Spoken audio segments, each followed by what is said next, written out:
Let's turn to China now. It has reported its highest ever daily number of COVID infections. That's despite stringent measures designed to eliminate the virus. More than 31,000 new cases were recorded for Wednesday. Now, almost 3 years into the pandemic, China's zero COVID policy is still in place. There are snap lockdowns, mass testing, also travel restrictions, and they continue to cause disruption to daily life and the economy. The latest lockdown measures have been imposed in the city of Zhengzhou, where workers from the world's largest iPhone factory have clashed violently with security forces. That's over COVID-related pay and conditions. Let's go live to Hong Kong now to Primrose Reardon, who is the Financial Times South China correspondent. Great to have you with us. Thanks for joining us.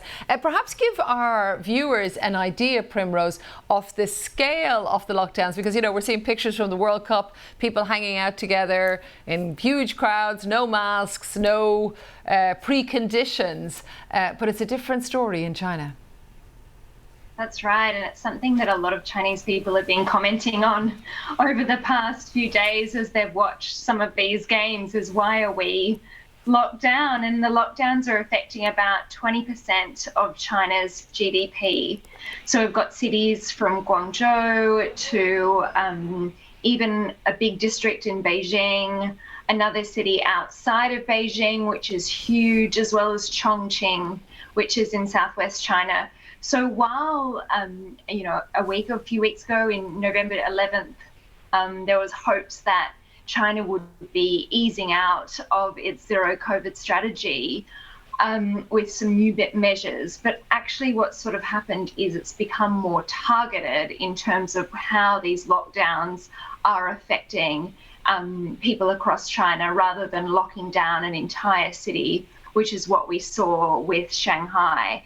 So lockdowns are still happening, and while there had been hopes of maybe a slow but messy exit out of zero COVID, perhaps as soon as this year, what we're seeing now is authorities go in and actually try and still repress the virus, which is what we've seen in Chongqing, for example, where the zero COVID enforcer has been sent by the central government. Sorry to interrupt you, Primrose. I was reading a little into it, and as you will know, vaccination levels are lower than other developed nations. One of the figures I saw was only half of people aged over 80 have their primary vaccination. Why is that?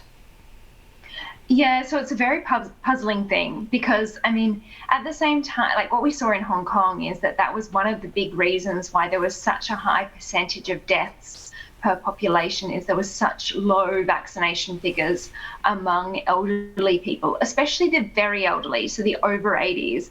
And one of the reasons for that has been a lot of skepticism among the vaccines, people who prefer Chinese medicine, but it has been quite puzzling for a lot of experts as to why China hasn't forced older people to get vaccinated when they're forcing people to do lots of other things, including lockdowns, which are, so psychologically damaging and difficult for people to deal with, which is what we've seen with the Zhengzhou reaction there at the iPhone plant, where people have just really had enough.